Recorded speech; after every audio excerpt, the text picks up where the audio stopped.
nandito kami ngayon sa Batangas Port. First time ni Rani sumakay dito. And first time niya din pumunta sa Boracay. Bibili pa ng mga cup noodles. Siguro doon na lang sa loob. Ano sa loob? Let's go! Yeah, sasakay na po kami sa To Go.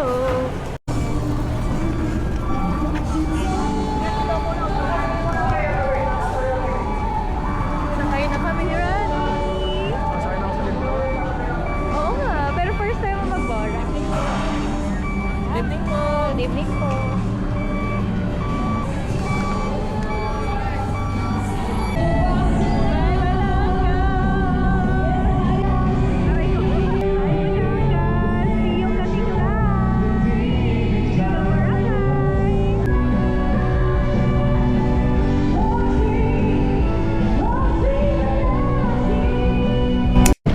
Sasakay na po kami sa van papuntang Astoria.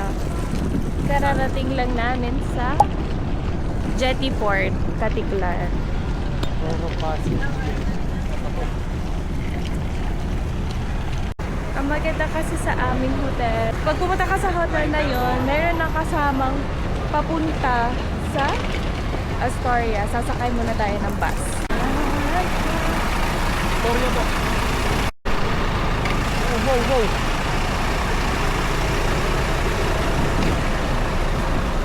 Bumaba kami ng van at hindi daw van pala yun. Coaster yun. Kasi Hindi pala tayo ng sinakyan kasi hindi tayo coaster. Hindi tayo van dapat or coaster. Dapat tayo ay speedboat. yes. Baba ka. Pinapasok muna kami. Mali. Sino mo kasi desisyon? Init na init kasi. Desisyon Kaya yours. sa malamig. Sabi niya, ma'am, nasa na po kayo? Nag-aabang po ako sa may pakababa ng tugo. Gusto mo pa si Kuya Driver to. Kuya na pinagdala ko. Kinuha niya eh. Ay, gano'n ka mahulog.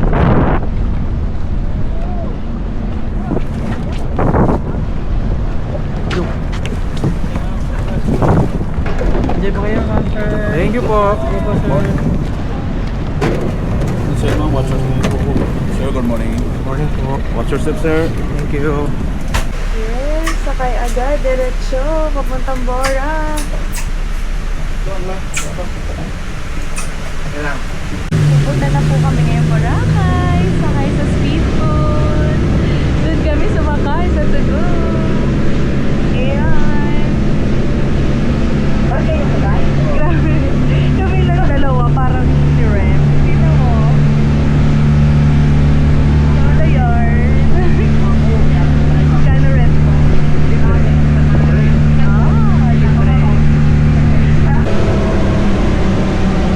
We're heading to Astoria!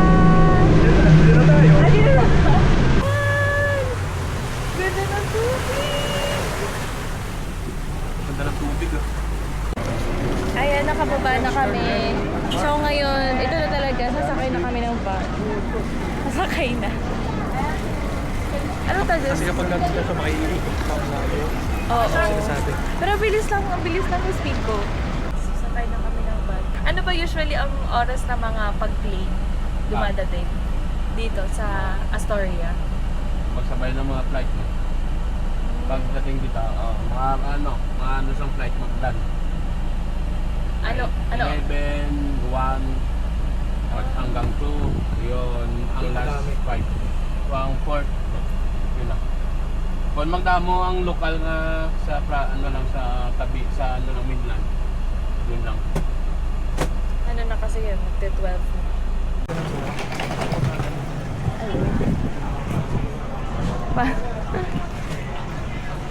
Ito, oh. Morning po.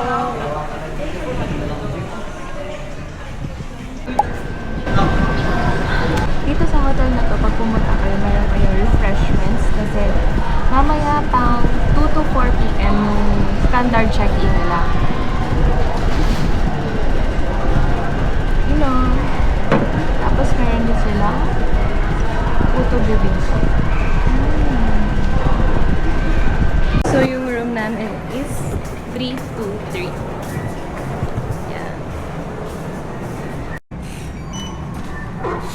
Sige po. Lagyan ko lang po ng ilaw ng sa akin. Sige po.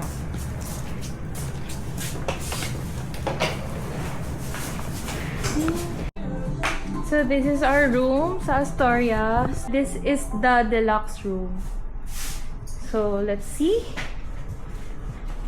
So we have 2 queen bed and then diba, may tub.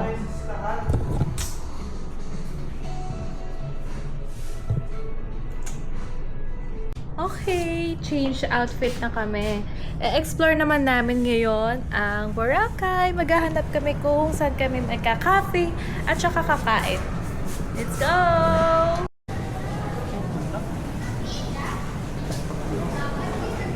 And ito yung pool area nila. Glass to. Tapos, for breakfast tomorrow, dito kami mag-breakfast.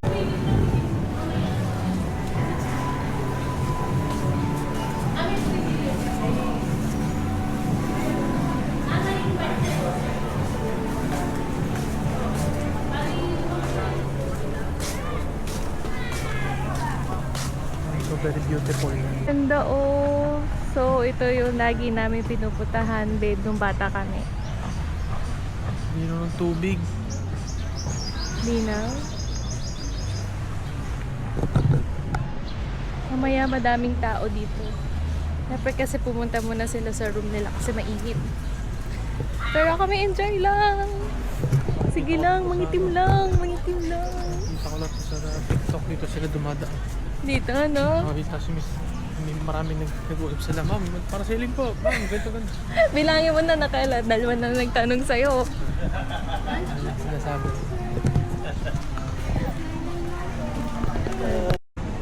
Hi, kumain muna kami dito sa Bama Grill. Nag-order kami ng Clap. clams in lemon and butter. Clams and tapos yung kanya ay yung tanigi with okra. Sarap. Sarap. Sarap. Kailangan namin ng kumain kasi kailangan namin ng maraming energy. Sila lakarin namin from station 1 to station 3. Here.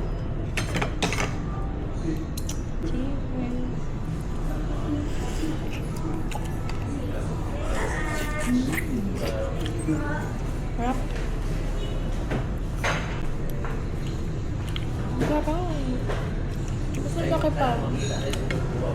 Ano ba? Laki. Kaya mo nga.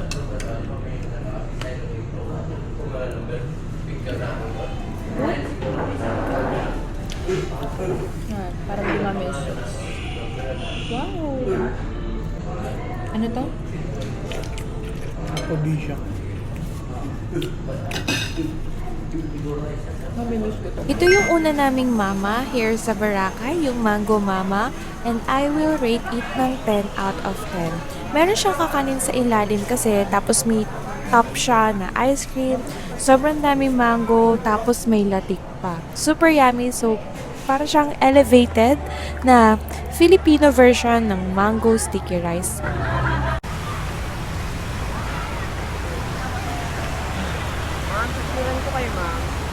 Hi! Kakatapos ko lang, hindi siya sumali. Mag-crystal kayak. And may activity na din kami for tomorrow. So, ito yung itsura ng Boracay. Sunset. Sobrang ganda. Diba? Actually, nag-set na yung sun. Yan yung sky niya ngayon. Mag-island hopping na kami for today's vlog. Second day here sa Boracay. 9 daw yun. Pero, bili kami of lotion kasi may sunod kaming activity after island hopping. Nandito kami ngayon sa Puka Beach. Saan ba nag-swimming? Nagawa kami ng TikTok. Tapos may takbo-takbo tayo ng hawis niya. Okay lang. Liligo naman. Ito yung unang destination sa island hopping. Puka Beach.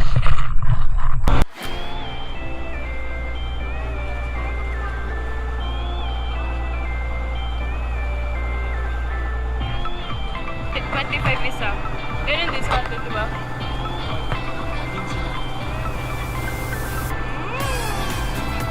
Ka-jammers.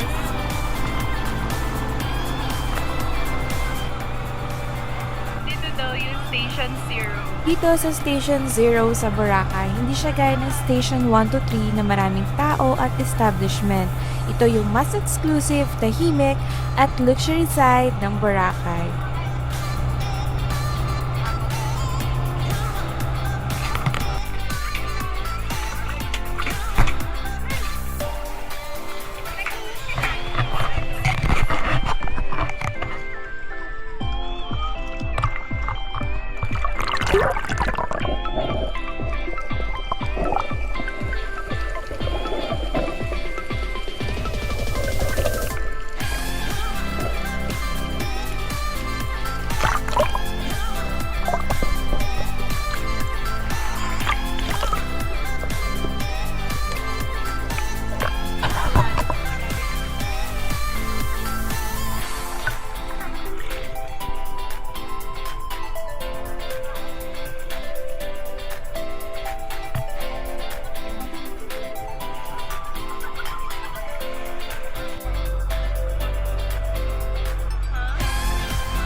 Hi guys! Nandito naman kami ngayon sa Cove. Ayan o, pwedeng mag-swimming doon. Hanggang doon lang. Kasi dito nagpaparada yung mga bangka. Bawal dito. Oo. Pwede. Delikado pag dito. So nakapunta na po kami ng Palawan. Nakapunta na kami ng Sara. And ano masasabi mo? Compare mo? Mahirap, pareho naman maganda. Parehas maganda. Ako maganda. Parehas ka maganda. Ay, ano nga naman, i-explain ka kanina, ni-explain ko. Ayun. May gusto ko sa Boracay. Pag nandun ka sa island. Hindi yung island hopping, yung mismo island. Oo. Daming variety ng ng pagkain. Actually, Gusto mo ng fast food, mga fast food. mga Starbucks. May available na 7-Eleven. Oh, sobrang relaxing, di ba? Tapos may Coke pa si Rani. 4.90 na yun. 70 pesos. Ano lang.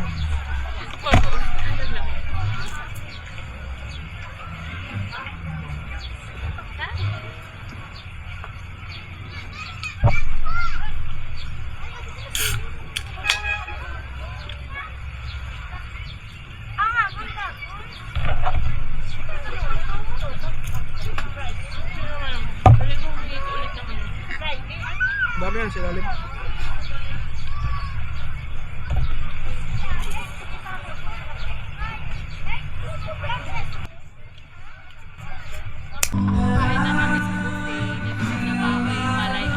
So ito yung food namin. Dito yun sa Mega Parao. Tapos mamaya mag-activity na kami. Like yung mga ATV.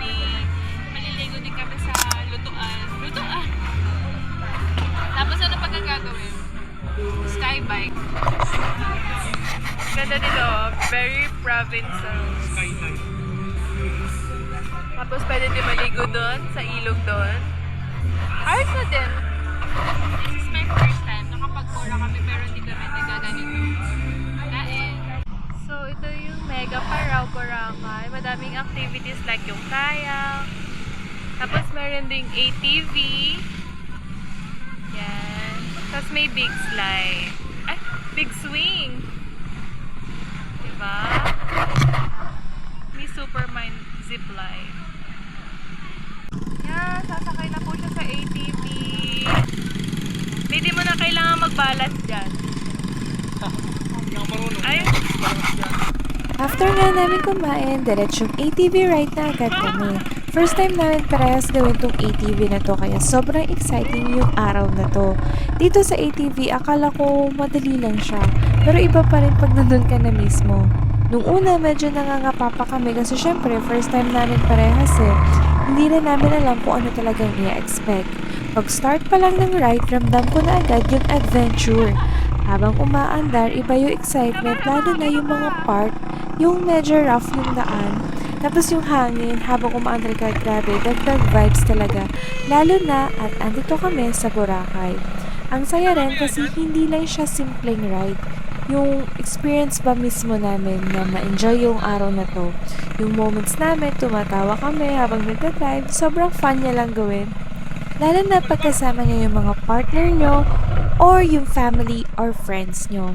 Yung habang umikot kami dito, parang nawawala na rin yung pagod namin kasi puro enjoy lang talaga yung moment. First time ko siya gawin pero honestly, nag-enjoy kami sobra. Dito sa Mega Parao, 2 laps yung ATV namin kaya mas matagal namin na-enjoy yung buong experience. Noong first lap, syempre nangangapa pa kami. Yung tipong inaalam mo pa paano kontrolin na maayos habang ini-enjoy yung paligid. So habang tumatagal, mas nagiging kampante na kami kaya mas lalo namin na-enjoy. Ang saya lang yung feeling na umiikot ka habang puro adventure yung paligid. After namin mag-ATV, next naman namin yung isa sa pinaka-inaabangan namin pero talagang kinakabahan ako gawin.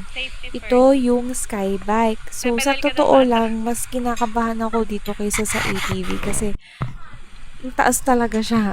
Tapos first time ko pang gawin kaya habang papalapit kami na papalapit, iniisip ko talaga kung kakayanin ko ba?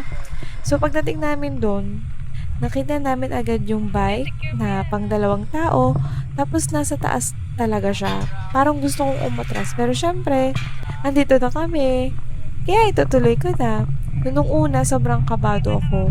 Lalo na nung nagsimula ng kumalaw. Iba pala yung feeling pag nandun ka na mismo sa taas.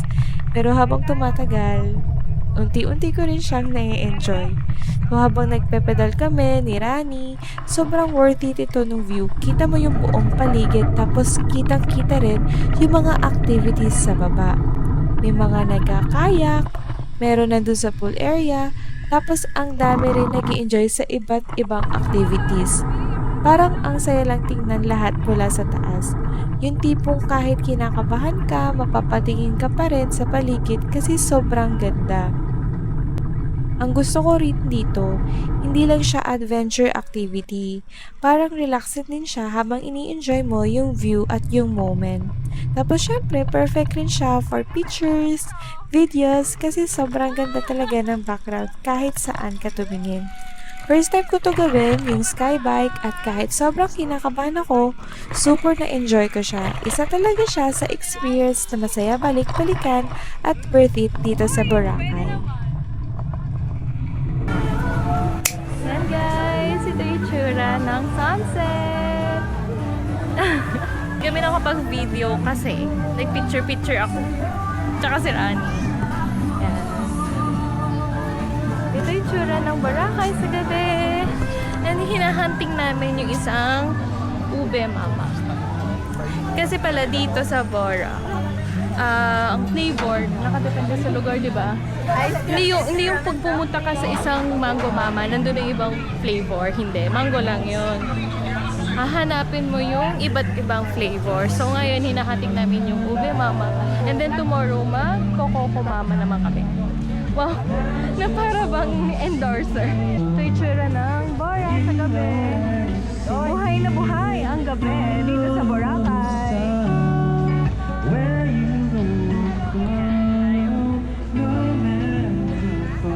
Lapit naman tayo.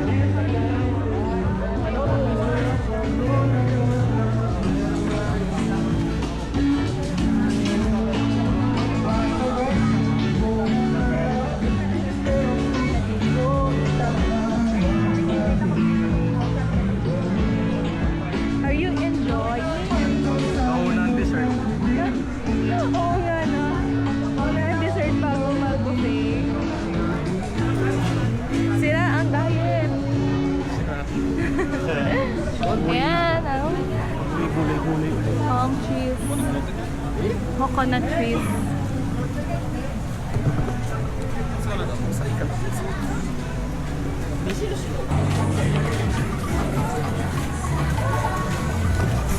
Andito na kami ngayon sa loob ng Dimo.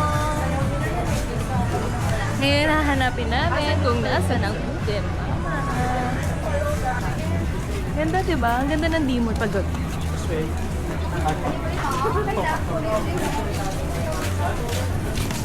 na, ang ganda na. May banana mama po. May banana mama. Ano? At hindi talipa pa. Masarap banana mama.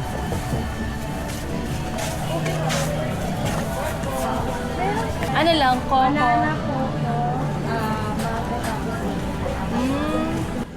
Sa iba pa yung banana. Itong ube mama, I will rate it ng 8 out of 10. Hindi siya ganun katamis, kaya perfect siya sa mga ube lovers like Rani.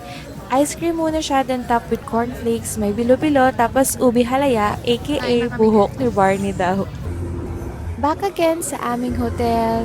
Dito na kami nag-dinner. Yung dinner buffet namin, nag-rate siya from 1,300. And that's per pax. So, dito sa Astoria Current, pag may buffet dinner, meron din silang fire dancing. Tapos, full na lang.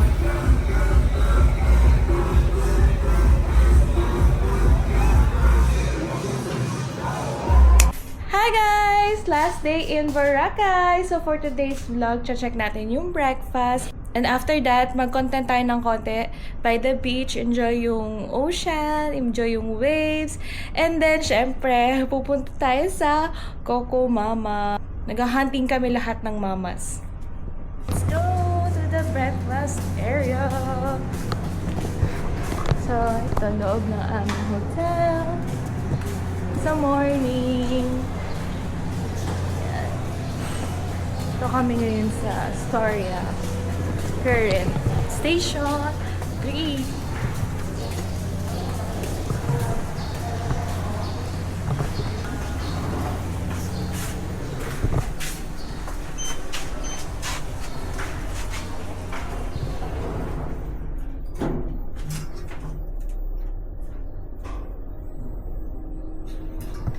All black naman kami ngayon.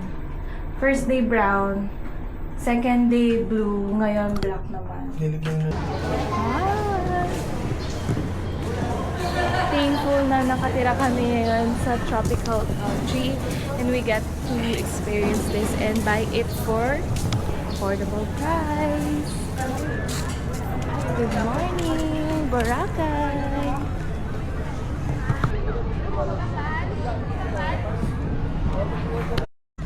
Yan, tambay muna kami dito by the beach. Sobrang relaxing. And then, mga after ilang minutes, kakain na din kami. Good morning, Boracay! Tingnan nyo naman guys kung gaano kaganda.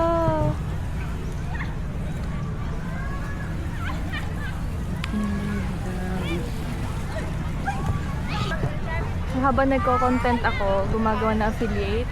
Pwede na maligo? Ayun, ano? Pwede na maligo? Bata yun. Ito, kamay.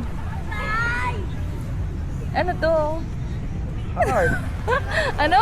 Heart. Heart daw yun. So, habang nagvi-video ko ng affiliate ko, ito ginagawa niya. Yan, diyan papasok yung cellphone. Para siyang ano. Tapos na po siyang maglaro. Nasira na din niya yung heart. Heart din love, di ba? Oo. See the raw video na lang. Are you happy, Milo?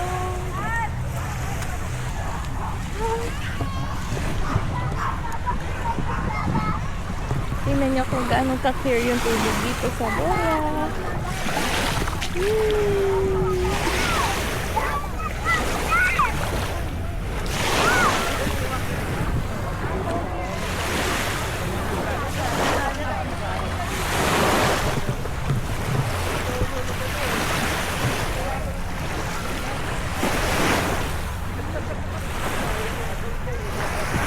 Ayan po, tapos na maglaro ang aking anak. Naghuhugas na siya ng kanyang paa. Tinatanggal niya na yung mga buha-buhangin. Proud ka sa heart mo. Oo. Imposible nung una pero Boracay, sobrang ganda mo. Simula ng pagkabata, lagi kaming nandito. And ito lang masasabi ko, hindi ako magsasawa sa Bora. Sobrang ganda mo. Parang ako. Ah, peace sign ka dyan. Parang mahal. Pinag-size mo sa Kain kami doon. And then, after namin mag-eat ng breakfast, punta kami sa Coco Mama. Sama kayo? Tara!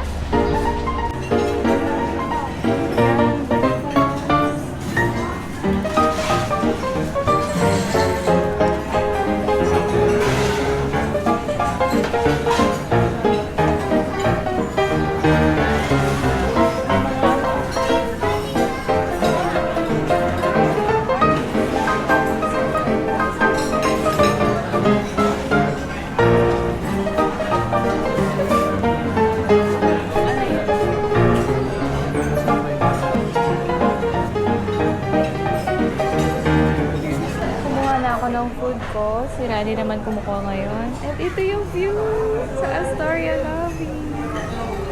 Sobrang ganda. Ayan ang food namin. Food ni Rani. Bali yung breakfast dito is 1,000 each. 1,000 per pax. Pero dahil premium member si Rani, meron kami 50% off. So nakuha lang namin siya tig 500. a breakfast buffet. Diba? Tapos ganito pa yung view. Thank you, Beer. So, doon kami nagsistay.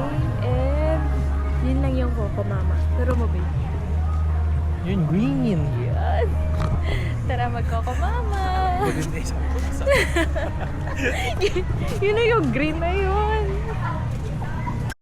So, dito sa Coco Mama, may mango flavor, may coconut flavor. Pero ito sila, may pagpunta pa sa Dimon. May mango pala dito. Third and last mama is our Coco Mama, and I will rate it ng 7 out of 10. Hindi rin din siya ganun katamis like yung ube. Pero feeling ko mabebatan to ng mga coconut lovers out there kasi madami siyang shredded coconut sa ilalim. Tapos top siya with ice cream, mango, and coconut rice. Very island vibes and bagay kainin habang nasa Boracay. Period! Ito na yung Coco Mama namin. Smile! Ayan na, tunaw na. Tunaw nakaka-picture. Last mama for today and for our Boracay trip. Yun lang yung ustad. Puntahan na ni Rani yung Palawan. Napuntahan na rin niya yung Boracay. Ang tanong natin kay Rani, nagustuhan mo? Maganda. Linaw. Babalik ka? Oo. Babalik daw siya. Alam mo yung ako hanggang dun. Mga nagpapara sa ilim. Saan tayo next? Bohol. Siargao. Tsaka sa Phuket. Yung mga beaches din. Oo nga, sa Thailand yun, di ba? Oh. Bye! See you on the next vlog!